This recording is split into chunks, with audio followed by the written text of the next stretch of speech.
Hello everyone, welcome back to the Hand Spinner Review Spot YouTube channel. You can click on the link in the description below to go to our Facebook page, and if you feel the desire, please like and subscribe here and over there and hit the notification bell and all that sort of stuff. It really does help us out.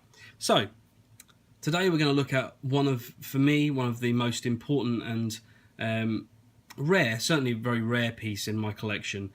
These aren't easy to get hold of, and in some ways I feel kind of bad doing this review because, well, I'm sure there will be more of these in time, but there's not been any for a little while, and I kind of like to review stuff that you at least have a hope of getting hold of. But I'm very, very lucky to have this one. I love the maker, he does other things, and I will review other pieces of his on the channel very soon, so I just had to show this. I've had it for some time now, and like I said, there hasn't been any for a while. So let's stop rambling on about that, about the fact that I feel bad, and let's show you it with some others for some size comparison.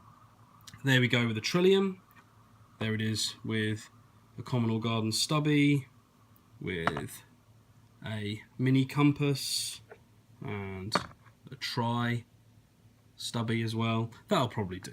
So let's pull these out of the way. So what is this and who is Chris Abels? Chris Abels runs a company called Abels Planetary Spinners, and he makes these really interesting pieces that have a very pure aesthetic, which is very easy and quick to associate with him. The moment I see something of this type, I immediately think of Chris. He's a great guy, and he's doing some really, really nice work. You will probably have seen the buttons that he releases, and they're hugely popular. He does absolutely stunning buttons that have got more and more complicated. As you can see, this one's just got a knurl on the outside of it. This is a Frankenworks button, and then it's got this knurl added, and then some black patina by Chris. Essentially, yeah, the buttons are great, and you can, if you know of his buttons, then you can see a similar aesthetic in this, his Nibiru hand spinner.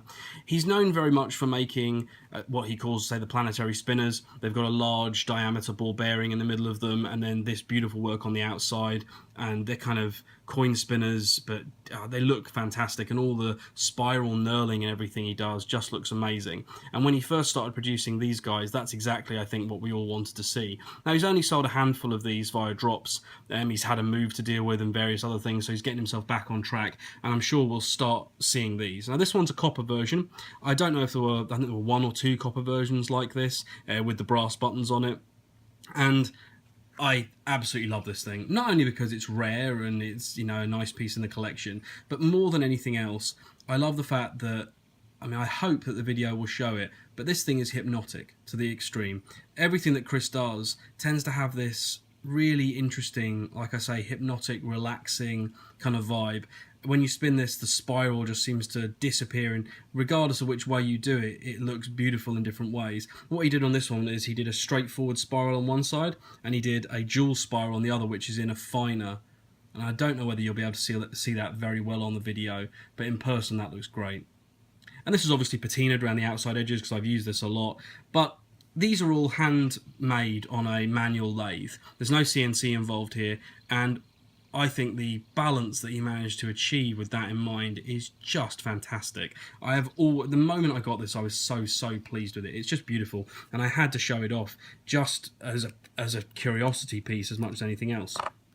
In here, you can see also the spiraling and all the rest of it a little bit more. You have an 8-ball R188 and hybrid ceramic, so the outside edges have these fantastic multitude of knurling patterns on them, and you can see this side's a little bit dirty actually. I could do with giving this a little rub over to bring that spiral out more, but you can see a dual concentric spiral there, which just again looks fantastic. So let's pop these back on.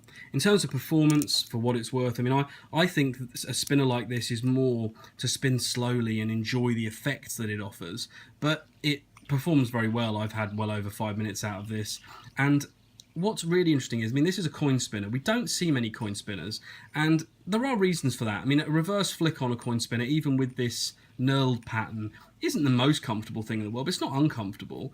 But I mean, I just find that, you know, particularly for a design like this where you just want to sit and watch that pattern move, it's very comfortable. There's nothing uncomfortable here, and there's no hot spots, no hard edges, nothing. Chris really does do really beautiful work, and if you've got his buttons or you're after his buttons, don't hesitate, and like I say, if you have them, then you'll know how good his pieces are. So there we are. I'll put a link to his store in the description below, and you can head over to the Abel's Planetary Spinners Facebook page as well. It's a very friendly place. I do a bit of admin work over there for him, although there's never any need because he's always pretty on it, and the other admins as well. So there we are. One of my absolute favourite pieces, a real curiosity, and I really hope we start to see more of them come out so that more people can get these in hand and experience just how beautiful they really are. So there we are. The Nibiru hand spinner from Abel's Planetary Spinners. Thank you very much, guys. Catch you in the next video. Bye-bye.